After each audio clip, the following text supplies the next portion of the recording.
સુરતમાં હોળીના તહેવારમાં લાખો કિલો લાકડા બચાવવાની અનોખી ઝુંબેશ, ગોબરની સ્ટીકની માંગમાં થયો મોટો વધારો। હિન્દુ સમુદાયમાં ભારે મહાત્મ્ય ધરાવતી હોળી પર્વની ઉજવણી સાથે જ લાખો કિલો લાકડાનું આંધણ અટકે એ માટે વૈદિક હોળી પ્રગટાવવાની ઝુંબેશ રંગ લાવી રહી છે।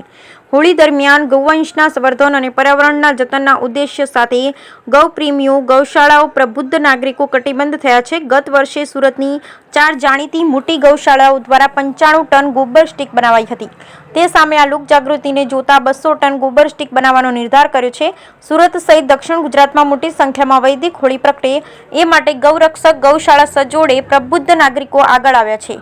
પીપોદરાની એલબી ગૌક્રાંતિ સંસ્થાના કોશાડ ગામની શ્રી હરિ ગૌશાળા, ધોરણ પારડીની સોમોલય હનુમાન ગૌશાળા અને સુરત પાંજરાપોળ ટ્રસ્ટ સહિતની સંસ્થાઓએ વૈદિક હોળી માટેની ગોબર સ્ટીક મોટી સંખ્યામાં બનાવવાનું બીડું ઝડપ્યું છે।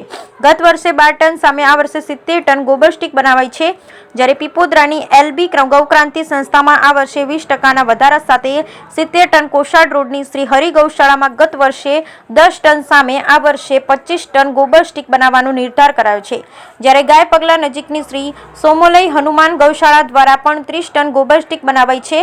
લાકડા 14 થી 15 રૂપિયા કિલો મળતા હોય, પરંતુ આ ગોબર સ્ટીક 20 રૂપિયા કિલો મળે। ભલે મોંઘી છે, પણ લોકો પર્યાવરણ અને વૃક્ષો બચાવવા માટે વધારે માંગી છે અને 70 ટન ગોબર સ્ટીકથી 250 વૈદિક હોળી પ્રગટાવાશે। સુરત પાંજરાપોળ ટ્રસ્ટના જનરલ મેનેજર અતુલ વોરાએ જણાવ્યું હતું કે વૈદિક હોળી માટે હાલમાં રોજની 10 થી વધારે ઇન્ક્વાયરી આવી રહી છે। મોટી સોસાયટી અને મોટા પાયે થતા હોળિકા દહનના કાર્યક્રમમાં 500 કિલો ગોબર સ્ટીકની માંગ રહી છે। નાના પાયે કે સામાન્ય આયોજનમાં 300 કિલો સુધીની ગોબર સ્ટીકની માંગ રહી છે। તેને જોતા 70,000 કિલો ગોબર સ્ટીક અને સરેરાશ 300 કિલોની ગણતરી કરીએ છીએ તો 250 જેટલી વૈદિક હોળી પ્રગટાવી શકાશે। હાલમાં સુરત પાંજરાપોળ ટ્રસ્ટની 4 શાખા મળી 8000 પશુઓનું જતન સંવર્ધન થઈ રહ્યું છે। એક પશુ માટે રોજનું સરેરાશ 70 રૂપિયા જેટલા નિભાવ ખર્ચની જરૂરિયાત રહે છે। દરમિયાન ગાયના છાણમાંથી બનતી ગોબર સ્ટીક થકી ગૌમાતાના સ્વાવલંબન સાથે સામાજિક જાગૃતિ, જંગલો બચાવવાની દિશામાં પ્રયાસ છે। Bureau report, Sunil Ganjawala, Surat.